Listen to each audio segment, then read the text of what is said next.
Google Classroom try. I think dia tak boleh email Unimap kot, dia mungkin dia nak kena ni kan. Tapi cuba register pakai email apa? Email sendiri and update me if you cannot again. Okay, so this class is the class code is NMK30603, which is a network modeling. Alright. So dalam course ni dia banyak nanti kita go through that. Okay, basically course overview of network modeling course. Course structure and learning outcomes, course out assessment, berapa yang macam mana markah dalam course ni, and kita akan start an introduction to submission and so hello everyone. So I am free to discuss the network modeling course, which is designed to provide students with comprehensive understanding of various aspects of networking, network modeling, and submission. So this course aims to equip students with knowledge and skills necessary to design, analyze, and manage computer networks effectively. So by the end of the course, students will have a solid foundation in network modeling concepts and will be able to apply these concepts in the real world scenarios. So sebelum ni kamu dah biasa belajar hands on kan dengan Cisco hardware dan sebagainya. So dalam course ni dia banyak apa kita nak belajar tentang macam mana kita nak simulate ataupun modeling network. Tapi sebelum kita masuk modeling pada network tu, kita belajar apakah simulation and modeling tu lah. So hopefully this week kita akan cover yang tu lah. So let's dive into the main topics covered in this course. So the introduction to network modeling. So in this section, we'll provide an overview of the course. So its objective, the topics that will be covered throughout his course. So this section sets the stage for the entire course and simulation and modeling. So here students will learn the concept of simulation and modeling and their importance in network modeling. So we'll also cover the tools used for this purpose, such as simulation software. So a basic concept of network, and this section covers fundamental concept of networks, such as network components like nodes, links, and interfaces. So we also discuss network models such as OSI and TCP/IP. So banyak so macam saya kata dalam course ni kita hopefully insyaAllah saya pun kalah expert adalah bidang ni, tapi kalau boleh alright, okay Irfan, thank you. Kalau boleh saya nak at least my niat saya supaya bila kamu masuk course ni kamu boleh ambil benefit ataupun ambil knowledge barulah, sebab sebelum ni sebenarnya kita akan belajar tentang tentang network secara fizikal lah. So kita ada Cisco lab dan sebagainya, kita akan tengok secara fizikal. Tapi kali ini kita nak cuba simulate kan by dengan menggunakan software. Okay. And Okay. And then kita nak cuba introduce atau memperkenalkan tools yang digunakan currently used by professionals in network community. Professionals means yang dalam apa? Yang kerja dalam network ataupun yang research dalam network. So kebanyakan modeling ini banyak apa? Banyak yang okay, yang design macam contohnya macam dia orang yang study buat research tentang network, tentang topologi, tentang protokol dan sebagainya, dia akan guna software mana lah untuk model and topologi.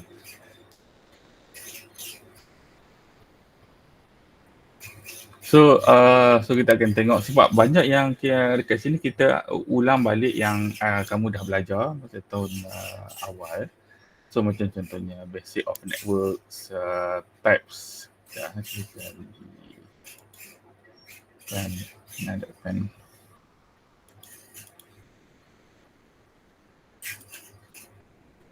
Okay.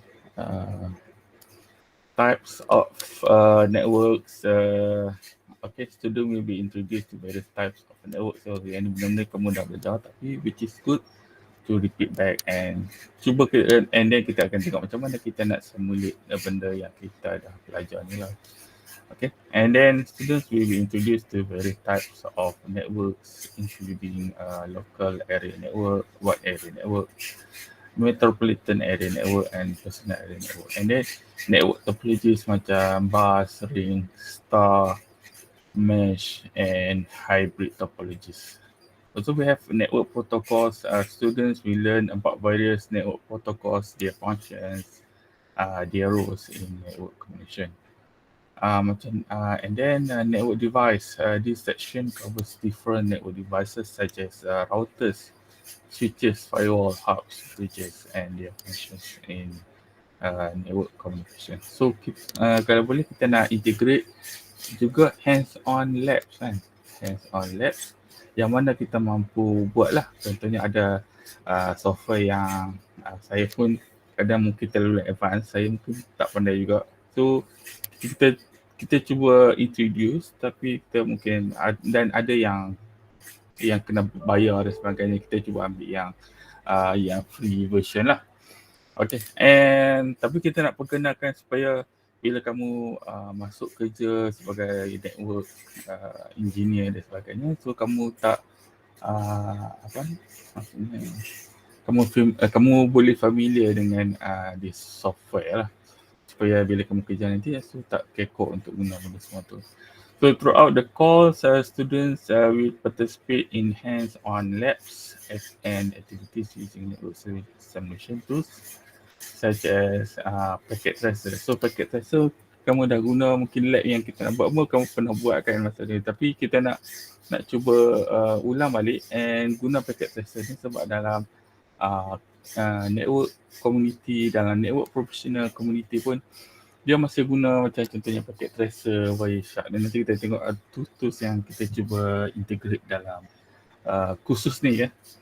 Okay, and then to apply the concepts learned in the course and gain practical experience in network modeling. So by the end of this course, students will have a solid foundation in network modeling concepts and will be able to apply these concepts in real world scenarios, effectively designing and managing computer network. So bukan setakat menjadi seorang network professional, mungkin juga network academician, sebab ramai yang kawan-kawan kamu ataupun senior kamu yang kena sambung dari segi akademik dan sebagainya. So yang menggunakan konsep-konsep ni dan menggunakan tools yang ada dalam kursus ni lah.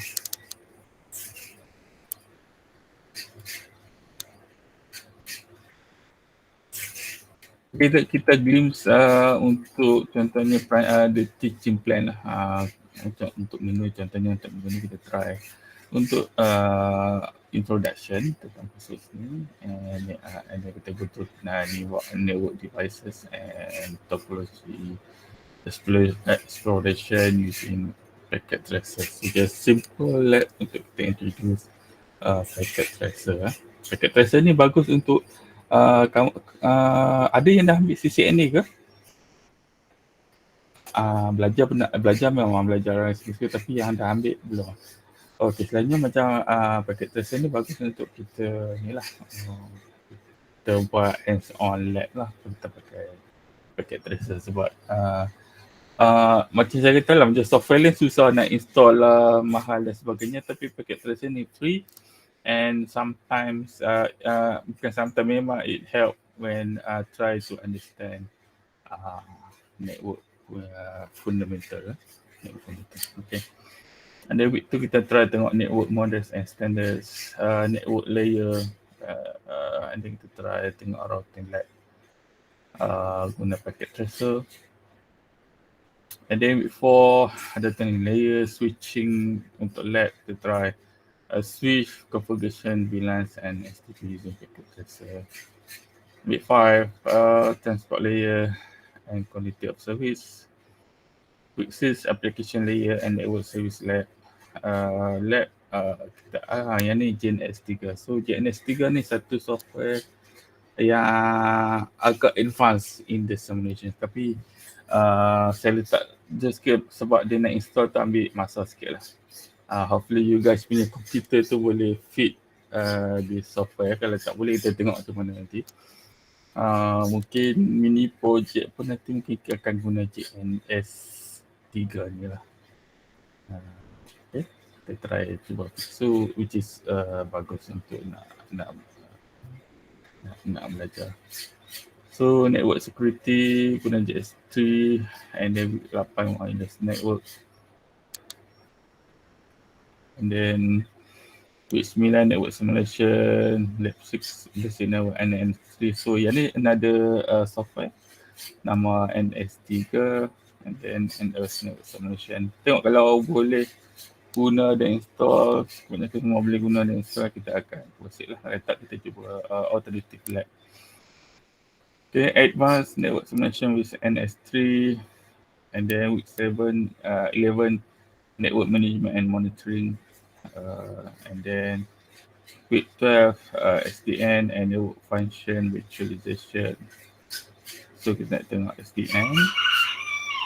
And then with 13 cloud networking and virtualization. And then with 14, maybe 13 or 14 kita ada mini project. Okay, I think that's all lah. And then with 15 and above ada final examination lah, depends bila final examination.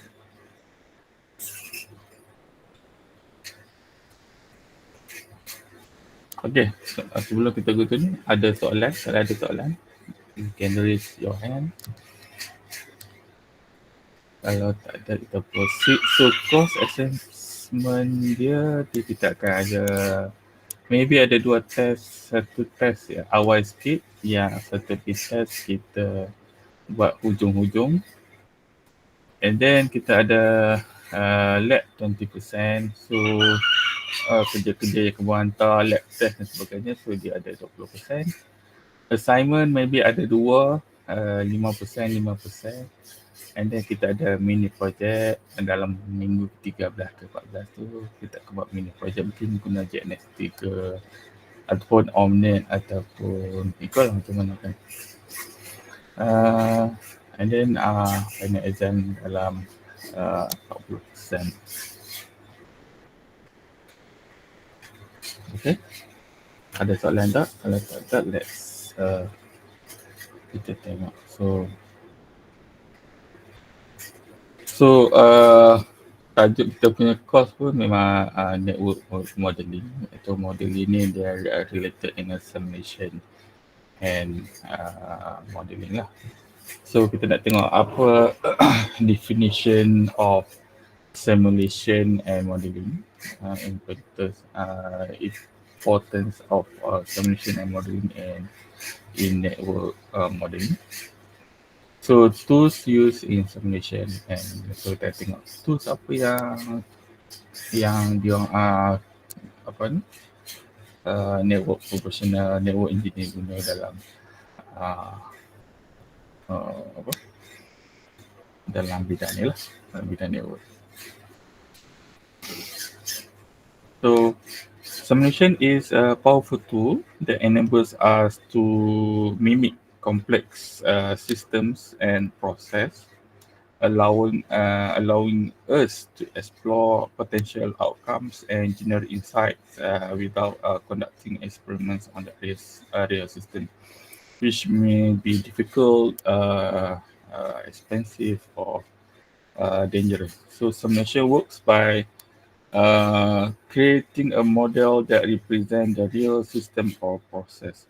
The model includes all the relevant components and interaction between them, as well as any external factors that may affect the system. So once the model is created, it is run using simulation software that applies the rules and behavior of the real system to the model.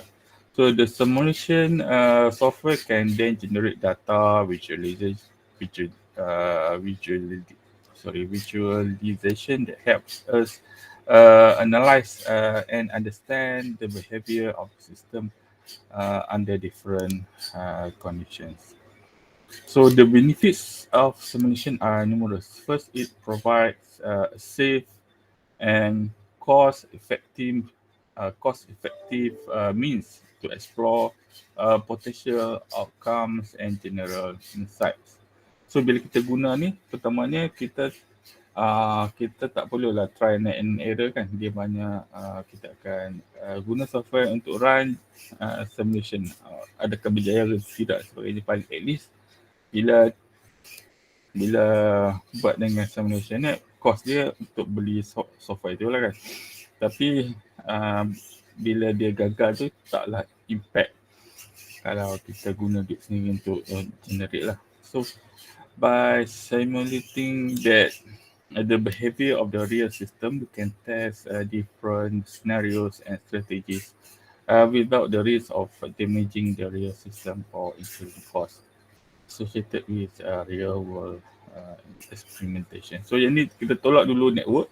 Kita hanya nak fokus untuk slide ni lah. Slide ni yang awal ni. Kita nak apakah modeling dan simulation tu lah. Okay, and then second, simulations allow us to study complex systems and process that are difficult to observe and in a real world, such as behavior of large-scale networks, the spread of infection disease, or the impact of climate change. And third, simulation can be used to optimize systems and process by identifying inefficiency, bottlenecks, and other issues that may be difficult to detect otherwise. So benda-benda yang kita tak boleh nampak sebenarnya, macam dalam ni tu nanti kita buat macam packet tracer tu lah kan. Kita tak nampak proses tu kan, dia proses ataupun protokol tu kita hanya belajar dan kita hafal. Cuma kita tak nampak proses yang berlaku bila kita hantar data tu kan. So dia ada protokol yang berlaku kan dalam tu kan. So tapi bila kita guna packet tracer, at least kita nampak okay, bila message tu send apa yang berlaku. So dia punya protokol tu kita nampak what happen lah. So untuk start new conclusion, this simulation is a powerful technique that enables us to create a digital physical representation of complex systems and process, allowing us to study, analyze, and predict their behavior under various conditions. So simulations provide a safe and cost-effective means to explore potential outcomes and generate insights, and making them invaluable tools for researchers, engineers, and decision makers. Untuk decision makers macam kamu lah. Kamu sebab kamu akan jadi network engineer, So orang manajemen, yang manajemen kamu akan sebab kamu akan dikira semacam dipanggil term dia SME. Subject matter expert. Subject matter expert dalam bidang apa? Dalam bidang network. Kalau kamu kerja sebagai network engineer lah. Kalau kamu kerja dalam electronic engineer, kamu akan jadi SME dalam electronic. Subject matter expert. Okay.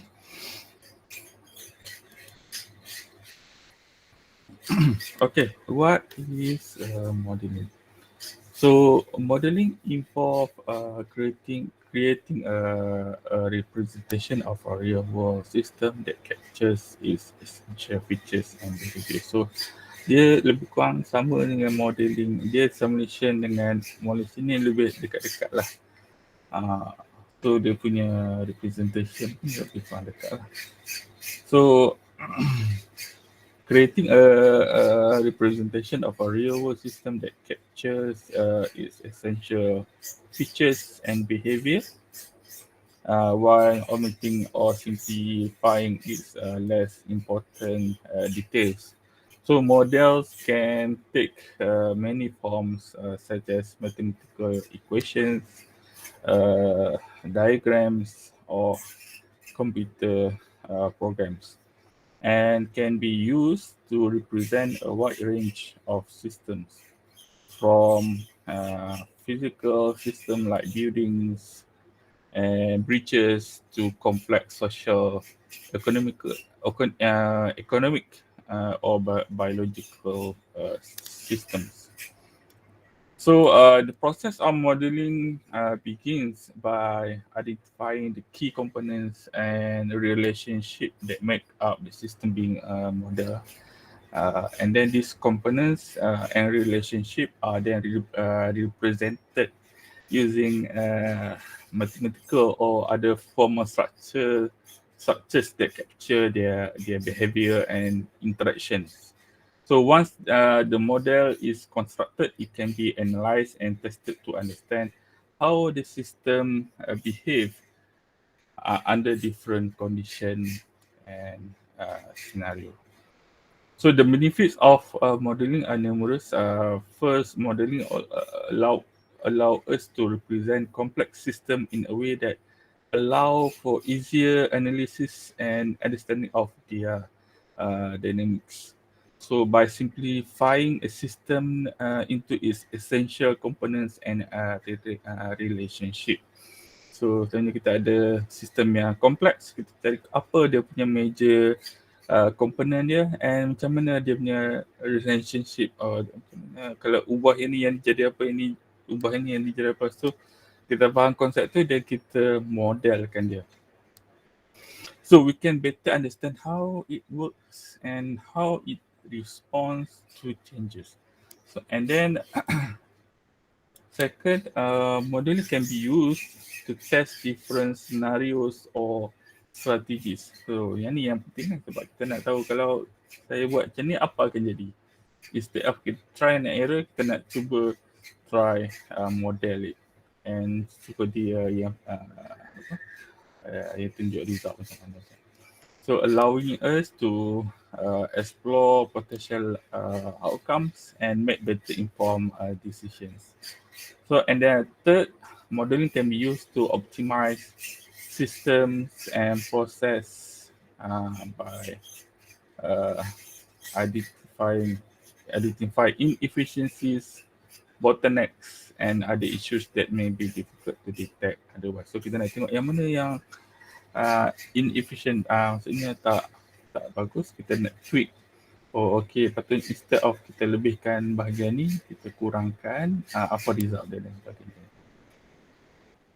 So in conclusion, modeling is a powerful technique that enables us to create simplified, abstract, and often mathematical representations of real-world systems to better understand their underlying process, relationship, and dynamics. So models are the foundation for simulations, and they provide the structure and rules that govern system behavior. So by constructing models, we can represent complex system in a way that allows for easier analysis and understanding of their dynamics. So there are different types of simulation. So uh, first, discrete event simulation focus on modeling system where state changes occur at specific point in time, such as queuing systems or manufacturing process. So in this simulation, events occur one at a time, and each event can trigger a change in the system's state. So discrete event simulation are useful for analyzing discrete systems with queues, bottlenecks, and resource constraints. So sebenarnya dalam network kita pakai discrete event simulation lah sebab dia kita ada queue, kita kalau yang ni bergerak ni akan jadi, so kalau yang ni bergerak ni akan jadi. So discrete dia ada kita nampak perubahan dia kan. So the second is continuous simulations, model systems with continuous state changes, often represented by differential equations such as fluid dynamics or uh, population growth. So in these simulations, the state of the system changes continuously over time without distinct events triggering those changes. And continuous simulation are useful for analyzing systems with a smooth, continuous process and behaviors. So yang ni banyak digunakan dalam study of inilah macam tadi sebut fluid dynamics, population growth. So benda ni dia akan di continuous simulation, so tak ada benda yang trigger tapi benda tu akan sentiasa berubah. Agent-based simulation pula. Agent-based simulations represent a system as a collection of interacting agents, each with their own behavior and decision making rules. And these simulations are commonly used in social science and ecology to study complex systems with multiple agents and emergent behaviors. Agent-based simulations allow us to analyze how the behavior of individual agents can impact the behavior of the system as a whole. And then we have a famous Monte Carlo simulations. So Monte Carlo simulations are statistical technique that involve running multiple scenarios with random inputs to estimate the probability distribution of an outcome. So these simulations are often used in finance and risk analysis to estimate the likelihood of different outcomes and better inform decisions. And then Monte Carlo simulation can model complex systems with many uncertain variables and provide insights into a range of possible outcome. Kalau dalam matematik yang paling kita tak suka ni lah probability kan. Kadang kita tak faham. Kadang-kadang kita tak faham bila kita belajar matematik saja kita rasa tak suka lah sebab kita tak tahu kenapa nak belajar ni untuk apa kan. Just nak lepas exam kan. Tapi kalau kita tengok result bila orang guna the probability that knowledge untuk interpret, contohnya interpret apa akan berlaku jika kita buat something tu, especially probability ni kita tak faham dia punya ni, dia akan berlaku secara random dan sebagainya. Dia nak predict contohnya finance punya ekonomi dan sebagainya. So uh, memang memang dari segi impact dia sangat besar. So in conclusion, there are several different types of submission. So each with their own unique features and applications. So discrete event simulation focus on systems where state changes occur at specific points in time, while continuous simulation model system with continuous state changes. And agent-based simulation represents system as a collection of interacting agents, and Monte Carlo simulation are statistical technique and that estimate the probability the distribution of an outcome. So understanding the different types of summation can help us select the most appropriate method for analyzing and understanding different types of systems. Okay.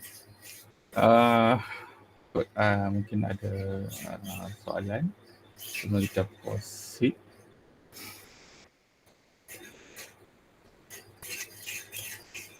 Kita ada kita proceed. Kalau boleh kita proceed. Okay. So dalam slide ini kita akan discuss the different types of models if with their own unique features and application. So deterministic models are models in which the output is uniquely determined by the input and does not involve any randomness. These models are often used in physics and engineering to predict the behavior of systems with known inputs and parameters. So in deterministic models, the same input will always produce the same output, making them useful for making precise prediction. So sebenarnya kita benda-benda yang simple, mudah tapi berguna ni kita suka lah kan. Instead of yang payah, susah, output pun kita tak faham nak guna dekat mana. Stochastic models. So stochastic models incorporate elements of randomness or uncertainty, so resulting in multiple possible outcomes for a given input. So these models are frequently used in finance and economics to model complex systems with uncertain variables. So in stochastic models, the same input can produce different outputs due to the presence of random elements, so making them useful for analyzing the range of possible outcomes. Analytic models rely on closed form expression or equation to describe system behavior. So these models are often used when an underlying theory exists, such as in classical mechanics or electrical circuits. So analytical models provide a deep understanding of systems behavior, and their closed form expression allow for efficient computation of the model's outputs. For the empirical models derived from observed data and used to describe the relationship between variables when an underlying theory is not available. These models are commonly applied in data-driven fields like machine learning, where patterns in data are used to predict the outcome. So empirical models can be useful for making prediction when there is no theoretical understanding of the system. So in conclusion, there are several different types of models, each with their own unique features and application. Deterministic models provide precise prediction for systems with known inputs and parameters, while stochastic models incorporate randomness and uncertainty to analyze the range of possible outcomes. And then analytical models rely on closed form expression to describe system behavior when underlying theory exists, and empirical models are derived from observed data to predict outcomes when there is no theoretical understanding of the system. So understanding the different types of models can help us select the most appropriate method for analyzing and understanding different types of system.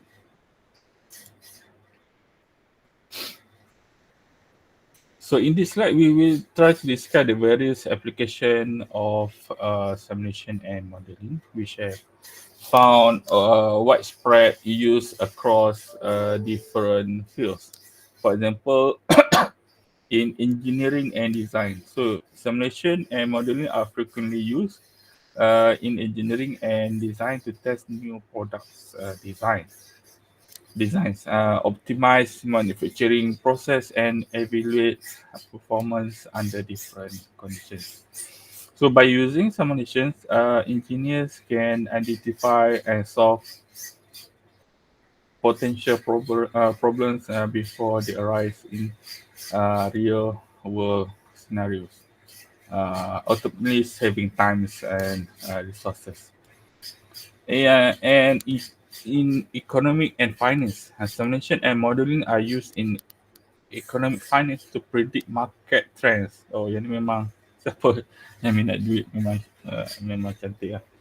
So assess investment risks. Sebab tu kalau so walaupun dia benda macam saya kata tadi lah, benda tu nampak susah, tapi dia punya tu dia related dengan finance. So siapa yang pandai dia akan masuk, dia akan jadi macam contohnya chief economy kan, chief economy in RHB, chief economy in banks and so on. So ada yang macam ada yang pandai dalam bidang uh, Islamic banking dan sebagainya. So dia orang ni akan duduk sebagai consultant, dia akan advise. So kat situ lah, kalau kamu mahir bidang tu. So assess investment risks and analyze macroeconomics policies. So by simulating different scenarios and strategies, economists and financial analysts can gain insights into potential outcomes and make better informed decision. Antara yang selain pada banks, antara yang ni contoh insurance kan, dia dah predict kan. Okay, insurance ni memang banyak duit, memang uh, nak tak nak memang kerajaan ke individu pun dia kena invest dalam insurance. Nak tak nak, kalau tak nak pun kerajaan akan wajibkan ambil, contohnya insurans kereta kan. Wajib ambil kan. So duit akan masuk dulu. So dia akan buat decision lah. So apa risk untuk kita offer polisi insurans macam ni kan. So boleh tak kita dapat at least kan. At least dia orang akan untung macam 50% kan. Tu macam banyak duit lah.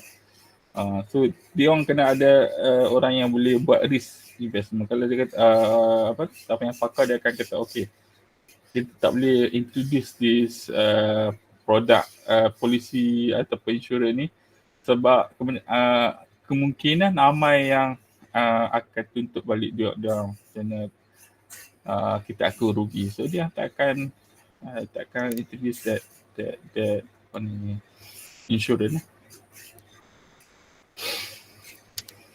So simulation and modeling are applied in medicine healthcare also to study disease transmission, predict patient outcomes, and optimize treatment strategies. So by simulating disease progression, treatment option, and researchers can identify the most effective treatment plans for individual patients. In social science, simulation and modeling are used are used in social science to understand or simulate human behavior. So by modeling different scenarios and human interaction, social scientists can study the impact of policies in interventions on communities. Kan? Dia predict. Contoh yang menarik lah saya baca ni. Contoh, jika ada contohnya ada demonstrasi dan sebagainya. Tak kisahlah reformasi ke apa kan. So dia orang study. Okay, kenapa that demonstration boleh kekal berhari-hari? Menarik tak? So apa yang membuatkan dia orang boleh stay situ lama? Antaranya adalah kerana ada kedai-kedai ataupun orang jual makanan dekat-dekat dengan demonstrasi tu. So dia orang study, kalau kita kosongkan semua tempat makanan dekat dengan tempat reformasi tu. So dia orang buat study, contohnya demonstration tu tak hanya kekal untuk sehari ya. Lepas tu dia akan semakin kurang dan semakin kurang sebab humans dia need to eat. So dia akan pergi cari makanan dan kalau tak ada dia akan balik dan seterusnya. Tak maintain. So apa yang berlaku, dia orang guna di study untuk kurangkan impact demonstrasi yang bahaya lah. Dia akan asingkan semua yang jual makanan tu tak benarkan dan sebagainya.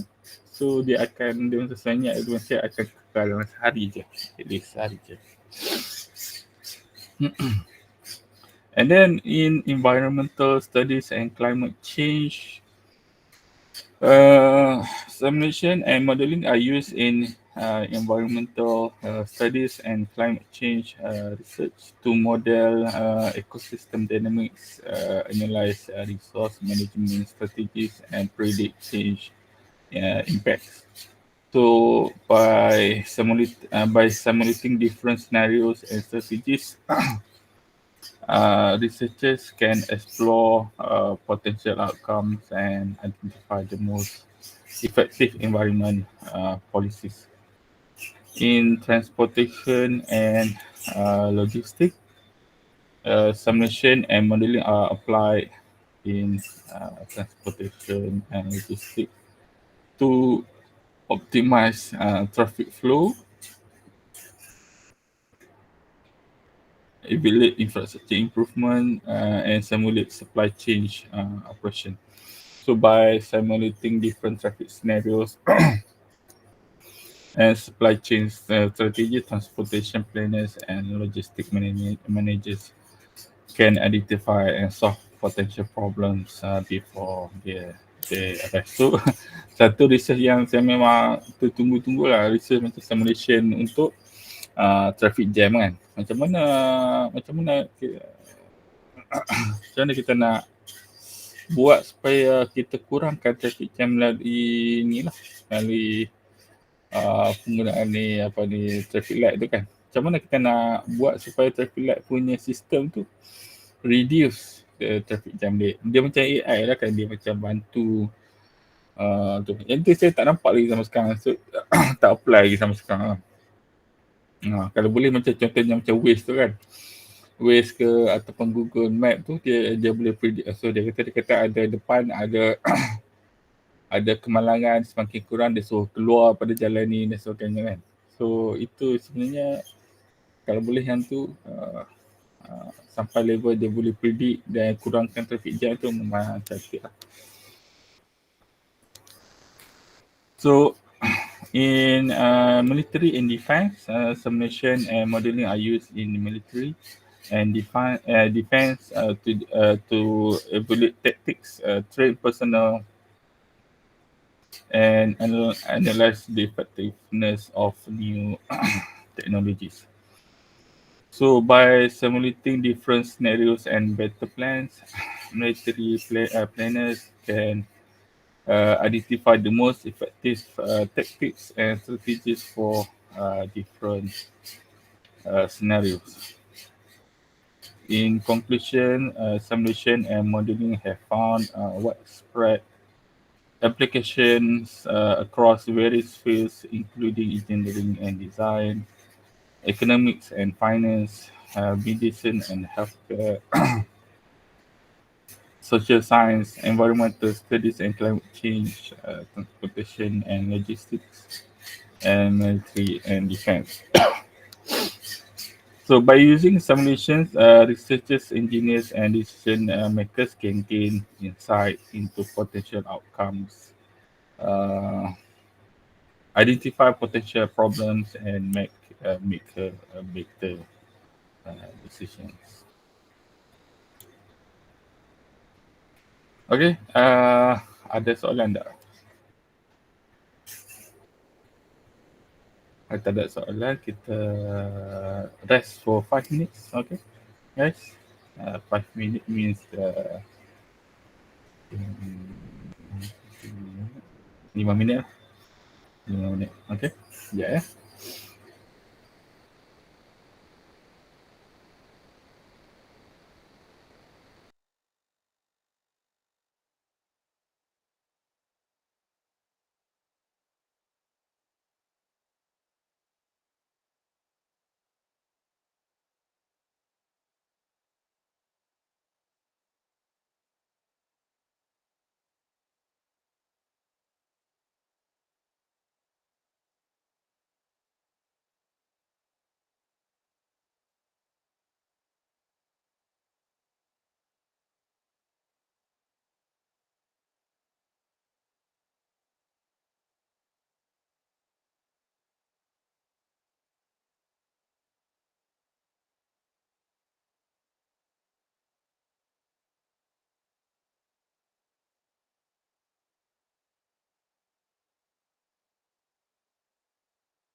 Okay, everyone. Let's continue. So in this slide, we are going to discuss the advantages of simulation and modeling, which have become essential tools across different fields. So one of the main advantages of simulation and modeling is cost and time savings. Virtual testing is often faster and less expensive than physical experiments, making it a more efficient way to test and optimize systems. This is particularly useful when experimenting with expensive or difficult uh, to access equipment. So, simulation and modeling can help simplify and visualize complex systems, leading to deeper insights and understanding. Models allows us to study complex phenomena in controlled environments, providing a framework for analyzing and interpreting the behavior of the systems. So another advantage of simulation and modeling is reduce risks. So virtual testing can identify potential problems before they occur in a real world situations, to minimizing the risk of accidents or equipment failures. So this is particularly useful when experimenting with systems that have safety implications, such as in healthcare or aerospace. So by testing various scenarios and strategies, decision makers can make more informed choices. Simulation and modeling can help evaluate different options and their potential outcomes, allowing decision makers to choose the most effective strategy. And then simulation and modeling can facilitate innovation by enabling experimenting and exploration of new ideas in a risk-free environment. So this allows researchers and engineers to test and refine their ideas without the cost and risk of physical experimentation. So in conclusion, simulation and modeling offer many advantages, including cost and time saving, enhance understanding, reduce risk, improve decision making, and facilitating innovation. So by using these tools, researchers, engineers, decision makers can gain insights into potential outcomes, identify potential problems, and make better informed decision. So in this cut, we discuss the limitation of submission and modeling, to which are important consideration when using these tools. So one of the limitation of submission and modeling is accuracy. So the reliability of the results depends on the accuracy of the models and assumptions used, which may not always perfectly represent the real world system. So sorry, inaccurate assumption or oversimplifications can lead to erroneous results. And even small errors can compound over time. So developing accurate models often requires reliable data, and the results must be validated to ensure they reflect actual system behavior. Gathering and validating data can be time consuming and expensive, and the data may not always be available or reliable. Additionally, validation may require additional experiments or tests, which can further increase cost and time requirements. And complex situation may require significant computational resource and skills personnel to create, run, and interpret the result. So this can make submission expensive and time consuming. and limit their use to organization or individuals with the necessary resource and expertise. So while simplification can aid understanding, it can also lead to an incomplete representation of the system, potentially overlooking important factors or interaction. So oversimplification can also lead to incorrect assumption or bias, which can impact the accuracy of the results. So in conclusion, simulation and modeling offer many advantages, but they also have a limitation that must be considered. And this limitation include accuracy, data, and validation, computational resource and expertise, and oversimplification. So understanding this limitation can help researchers, engineers, and decision makers use simulation and modeling more effectively and make better decisions. So in this future trends, we discuss future trends in simulation and modeling, which are set to shape in the future of various fields. For example, in AI and machine learning. So one future trend is the integration of simulation and modeling with artificial intelligence and machine learning techniques.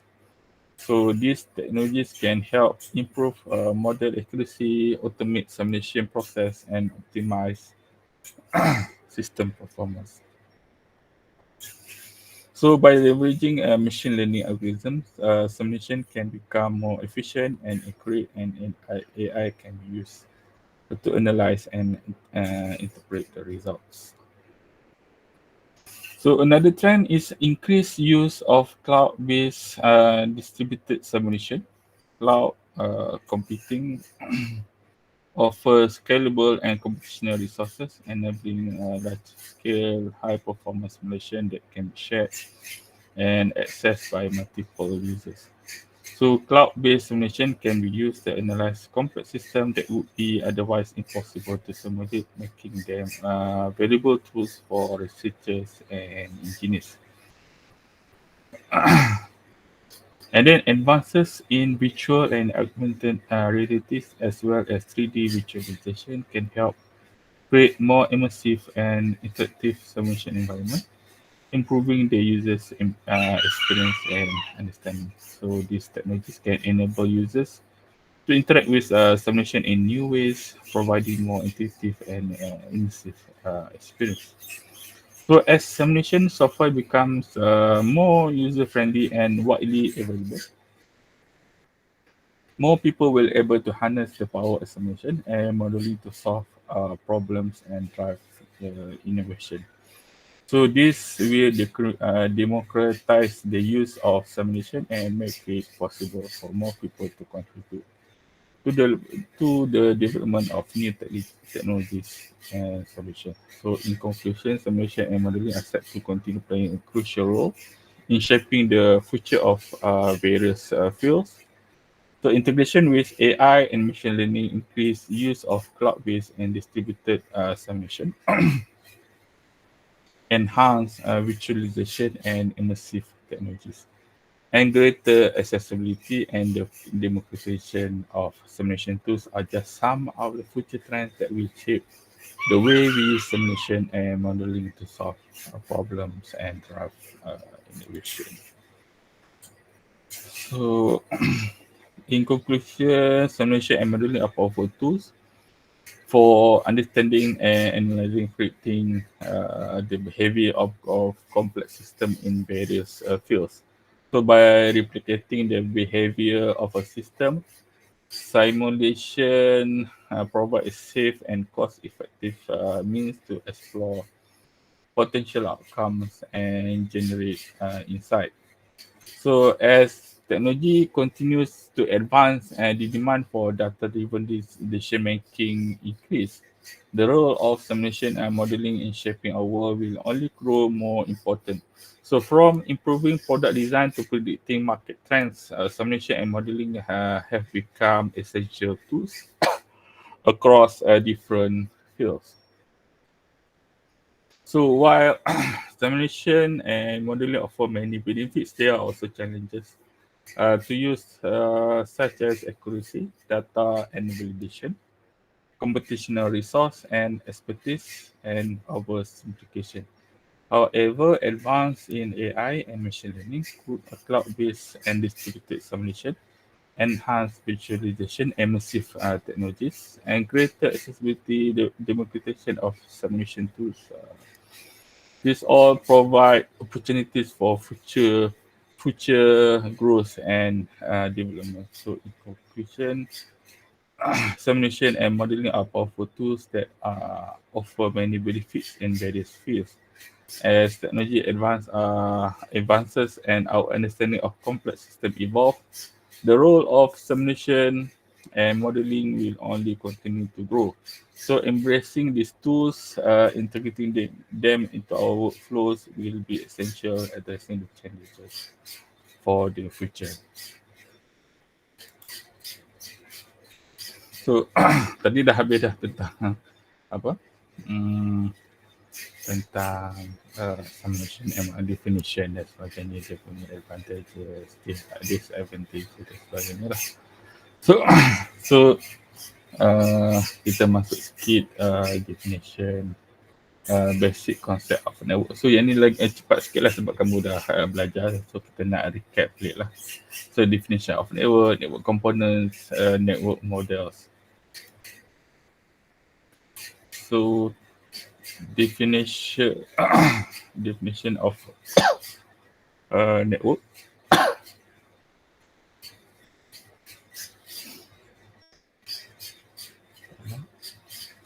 So definition of network is a collection of interconnected devices or nodes that can communicate with each other to share information, resources, and services. So nodes, terms yang penting contohnya nodes kan. Nodes devices or endpoints connected to the network. So links a physical or logical connection between the nodes. And interfaces,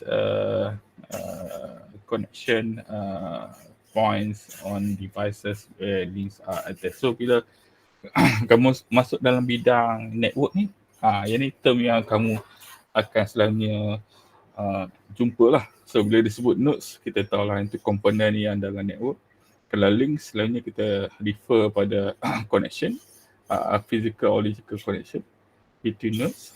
Interfaces ialah connection points on a device where links are attached. So kita belajar dalam OSM model ada 7 layer. Siapa yang tak hafal lagi So I think kamu dah sampai level ni, kamu dah start faham, tak perlu apa dah.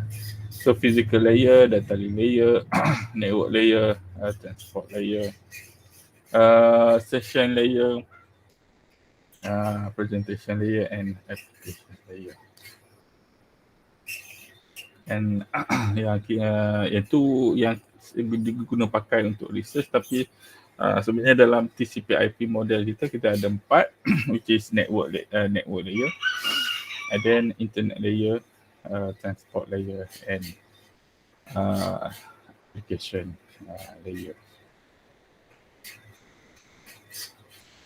Okay, jadi kita masuk sikit tools yang yang digunakan oleh network professionals, network academician dalam seharian lah.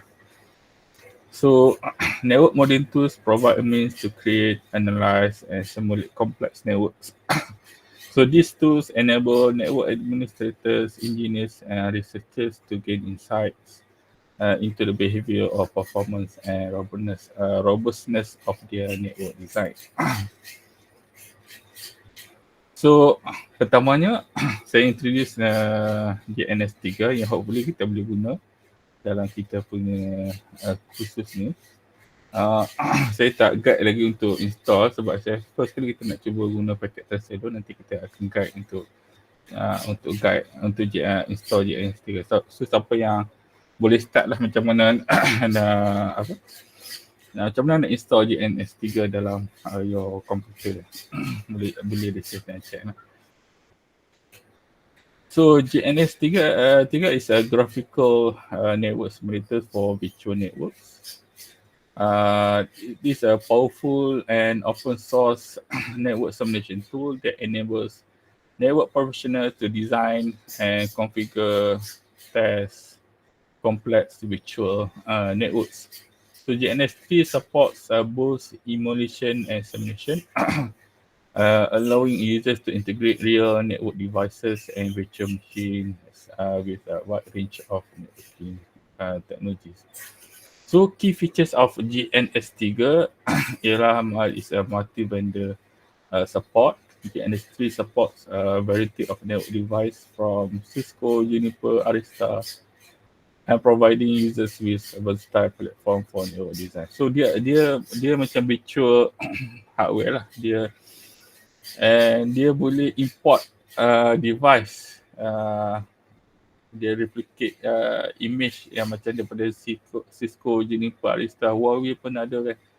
So firewall apa semua kita, contohnya kamu sebagai network consultant, kamu nak kamu punya client nak bina network menggunakan all these devices. So dia orang tanya macam macam mana nak set up, macam mana nak guna kat mana dan sebagainya. So kamu boleh set up benda ni gunakan image device yang ada tu, kamu boleh simulate kan. And then real device integration di JNS3 allows users to connect virtual networks to real hardware, enabling seamless interaction between virtual and physical network components. Dynamic topology creation provide a user-friendly drag and drop interface for designing network topologies and configuring device. Dia macam packet tracer, tapi packet tracer lagi senang lah. Tapi cuma packet tracer dia hanya fokus pada Cisco lah, sebab Cisco yang buat kan. JNS3 dia open. Satu dia free. Dia open, cuma nak install dan itulah nak kena bagi ni, nak integrate image pun penting juga lah. And then network virtualization, JNS3 graphical interface display the network topology and device states, helping users to visualize the network or monitors its performance. Comprehensive packet analysis can be integrated with Wireshark, and then enabling users to capture and analyze packet data for troubleshooting and performance optimization. Okay, untuk use case, for example, kita tengok network design and validation. Macam saya kata tadi, kita ada design. Kita nak validate, boleh tak kita buat macam ni? Speed dia macam mana? Okay ke tak kan? So JNS3 enables users to experiment with different network architectures and configuration. So yang ni lah kita nak buat dalam mini project kan. Kita nak cuba mungkin guna JNS3. Kamu ada assignment untuk buat something network design, kamu design network design tu kan, and kamu validate menggunakan JNS3. In real, maksudnya before deploying them in a real environment. So ensuring that the final design meets the desired performance and reliability requirements. And troubleshooting and optimization, users can simulate various network conditions and potential failures to identify and address issues before they occur in a live network, minimizing downtime and service disruption. So troubleshooting kan, yang tu nak check sebelum dia anything apa lah.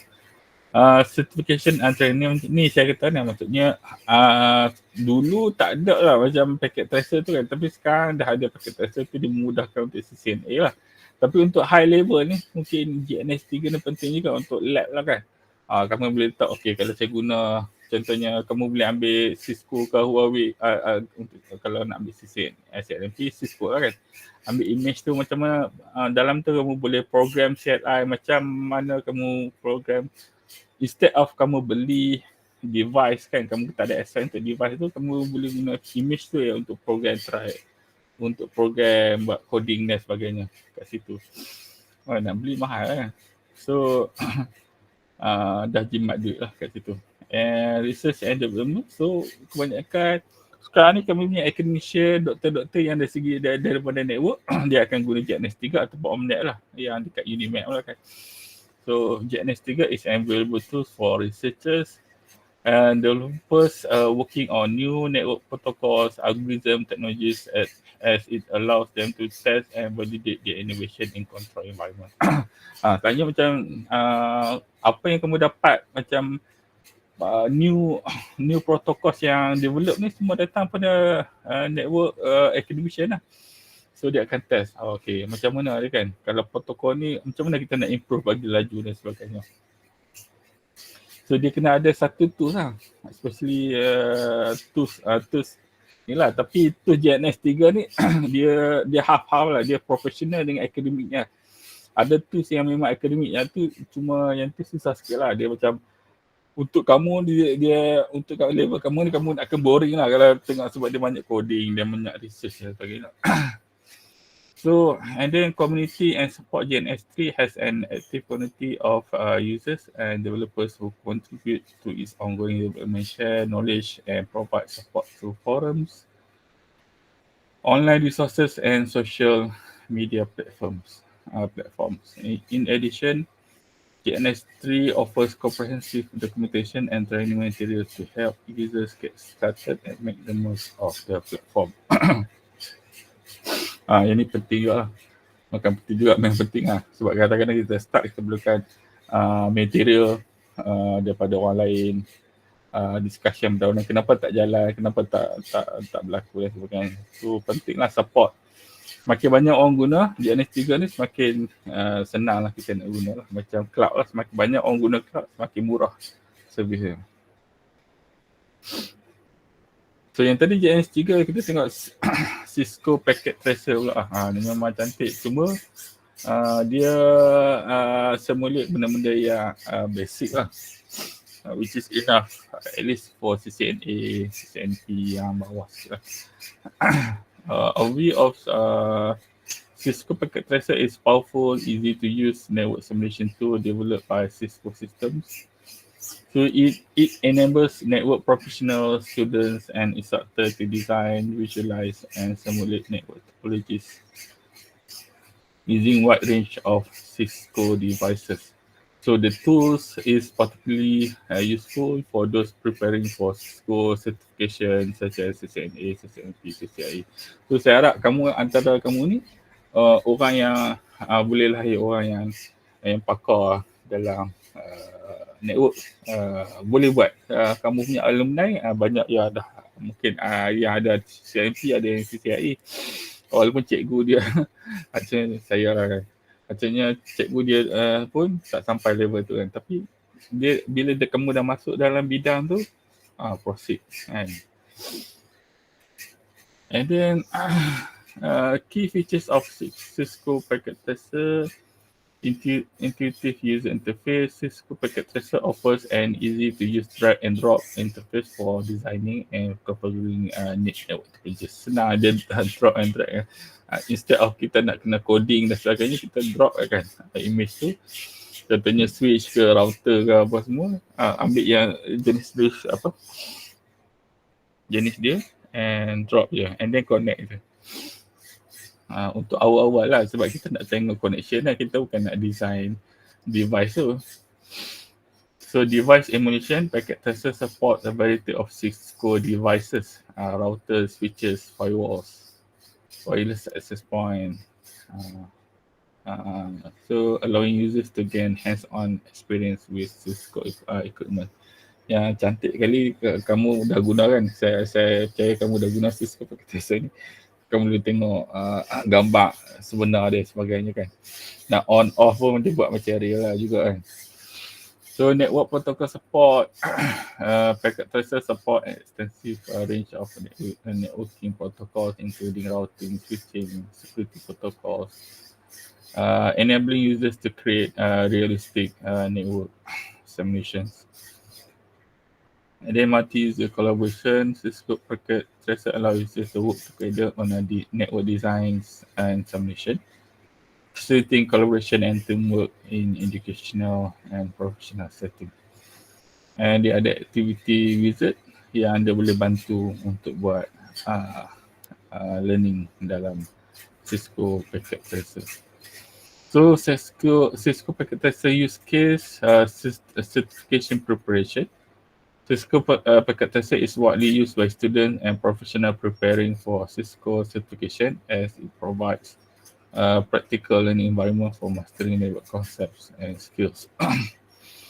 And then network design and validation. Packet Tracer enables users to design and test network configuration before deployment, ensuring that final design meets performance and reliability requirements. And then troubleshooting and optimization, users can simulate network condition, potential failures, security scenarios to identify, address issues before they occur in live network, minimizing downtime and service disruption. Education and training, Cisco Packet Tracer serve as effective teaching and learning tools for networking courses, providing students with hands-on experience instructor with customizable learning scenarios. Support resource from Cisco, Mama A. Cisco dia punya business model ni cantik. Dan semua network professional memang first dia akan pilih Cisco lah, tapi Cisco ni mahal. Tapi dalam enterprise dia tak kisah mahal tu, dia yang penting reliable kan. And banyak expert yang guna Cisco. Satu lagi tu yang especially network academician lah. Saya kata network academician sebab dia beza lah, network professional yang kerja dalam professional dan network academician yang dia nak improve protokol dan sebagainya lah. So dia akan guna Omnet++ lah. So dia yang ni most banyak ke arah coding dah lah. So Omnet++ is a flexible open source component-based C++ simulation library of framework primarily used for building network simulators. So it provides an extensive platform that supports the creation of custom simulation models for a variety of network types and protocol, making it popular choice among researchers and developers working on innovative networking and solution. So kita jangan tengok network professional yang design dalam company tu, macam mana yang design protokol lah, cuma macam sekarang ni, sebab yang tu banyak company yang dia orang duduk dalam IEEE dan sebagainya kan, yang buat protokol, solution dan sebagainya. So yang kita tengok banyak network academician lah, macam dekat NMK, dekat UUM dan sebagainya. So key features of Omnet++ on the modular architecture, their simulation are written in C++,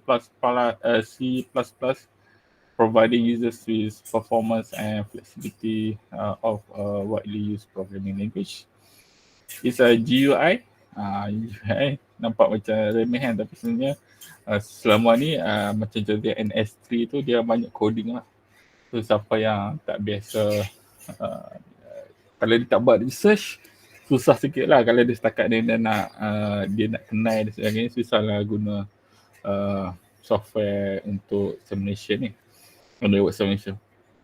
So bila ada GUI dia, kita nampak sikit lah macam packet tracer atau CNS3.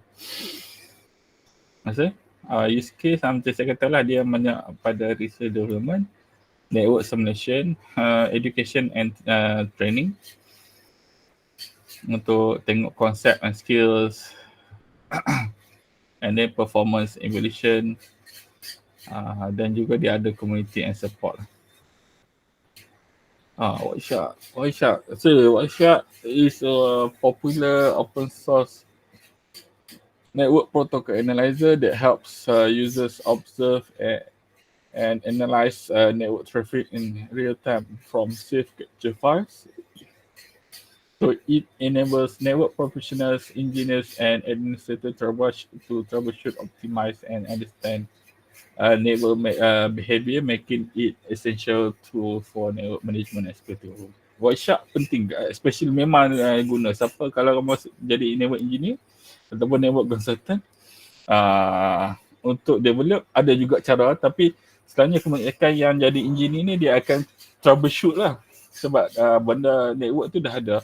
So kamu akan kerja untuk troubleshoot dan sebagainya. So sebenarnya dia akan guna macam tools macam Wireshark lah. So dia akan capture certain ni, dia akan cuba observe apa error, apa yang berlaku ni kan. Kadang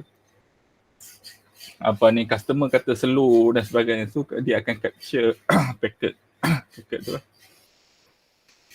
So key features of, so kita akan cuba gunakan packet tracer NMK3 Wireshark ni extensively dalam kita punya lab ni, supaya bila kamu dapat benda yang kamu boleh pakai lah.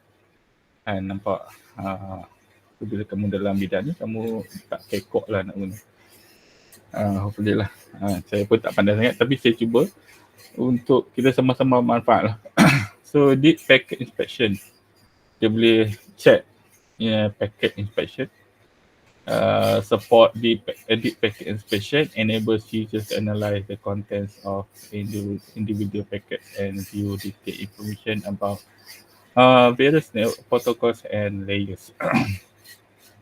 And then protocol support, Wireshark support over 2,000 network protocols. Packet factory users can apply to focus on specific packets or protocols. And it's a graphic user interface. Wireshark provide an intuitive graphic user interface and so on. And then use case troubleshooting, ni yang saya kata ni.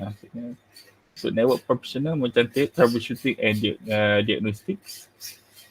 So Wireshark helps network professionals identify and resolve network issues such as latency. Latency maksudnya kenapa lambat, packet loss. Dia akan check loss, ada ke packet loss, misconfiguration by analyzing network traffic in real time or from safe capture files. So network optimization, by observing network traffic pattern, users can identify potential bottlenecks. Security analysis, Wireshark enables users to detect and investigate security threats. Protocol analysis, network monitoring and management, and also community support. Community support pun banyak lah sebab banyak dipakai kan, and it's a free resource. So others macam yang ni Cisco lah, Cisco Lab, network simulator NS2 and 3, Powernet, Riverbed, ada Opnet pun ada yang pakai, NetSim, ni JNS3 sama lah tadi. If Netkit and Packet Storm, ni antara tool tu yang dipakai oleh network professional and network academic lah. Okay. SolarWinds, ni dipakai network professional dalam nak monitor network performance. SolarWinds and lagi kita cuba nak pakai ni, kita cuba install yang free lah. Jom network professional guna untuk ni. Zabbix, ada setengah company guna Zabbix untuk network monitoring tool that can monitor network devices, services ataupun server dan sebagainya. Performance metric and send alerts to network. Sebenarnya yang macam ada company yang dulu saya kerja, dia pakai Zabbix untuk send alert. Sebenarnya server tu macam down kan, so dia akan send alert. Okay. That's all for today, tapi kita banyak yang ada register sebelum kita. Okay. Any questions?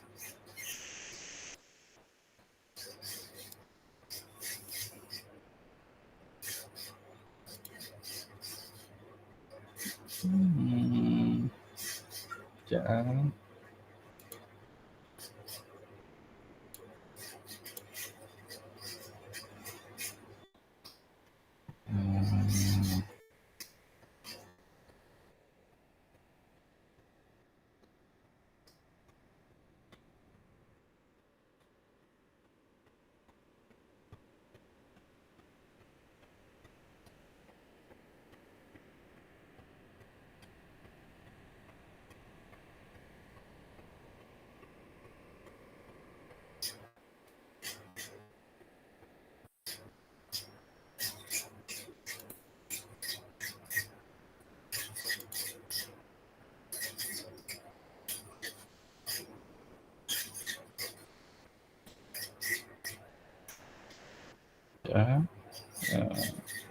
Okay, saya cuba integrate. Bila kita baca, kita akan saja saya tanya soalan, kamu tak jawab. Cuma kita akan buat quiz. Quiz ni tak adalah ada markawan, cuma untuk kamu, saya check kamu punya understanding dan juga untuk kamu test kamu punya understanding.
So kamu cuba masuk quizzesnya, link saya paste dekat ni.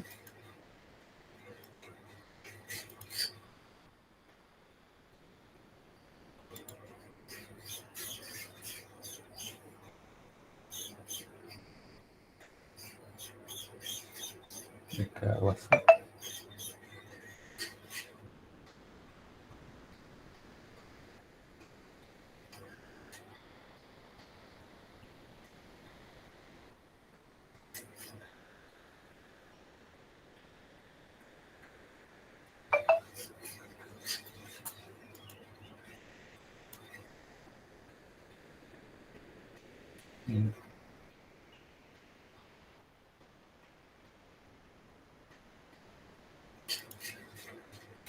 Uh,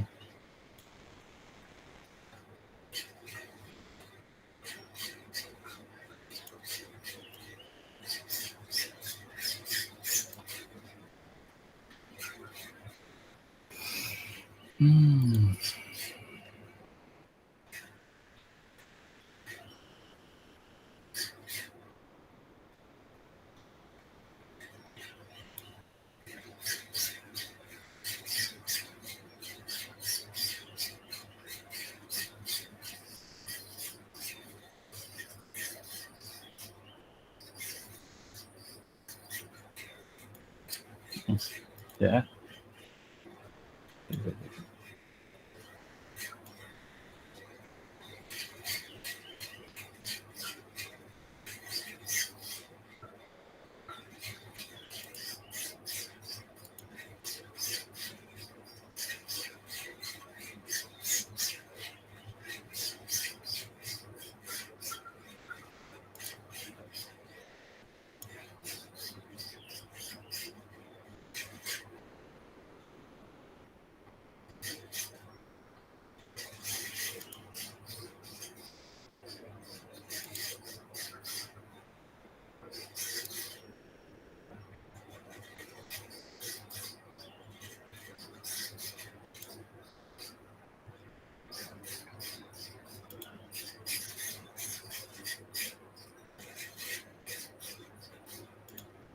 Sorry, yang cancel.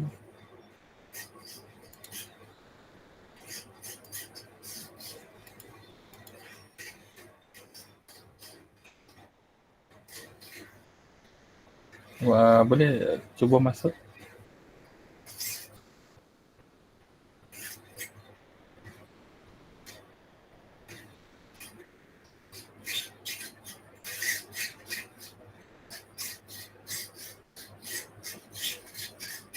Buat dua.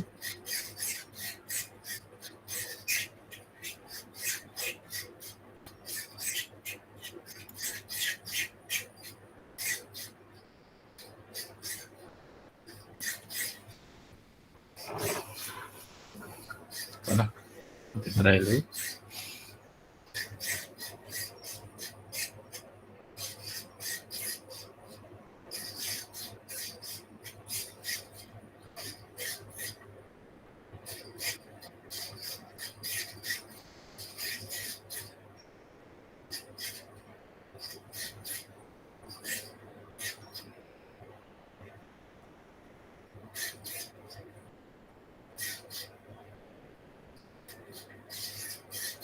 So kalau boleh jangan guna okeylah banyak yang okey dah.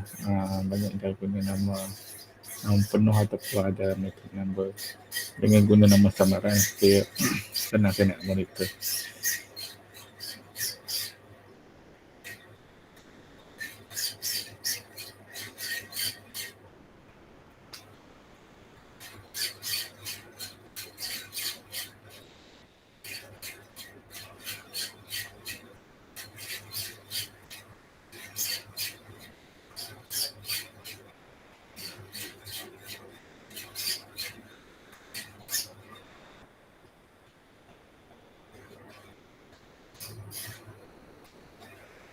Okay.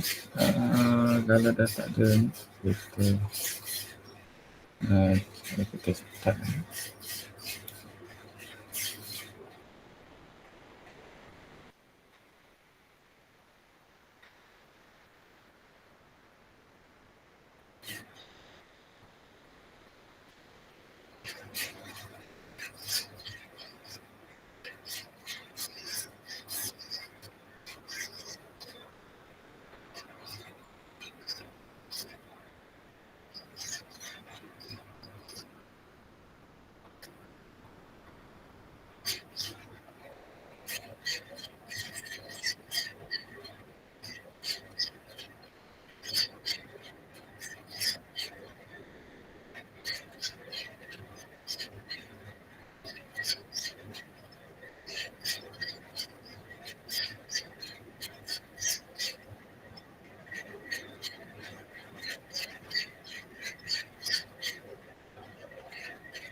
Okay, ada yang dah siap kan?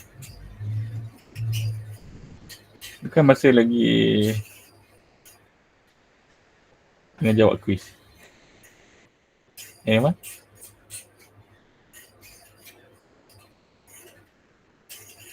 Hello?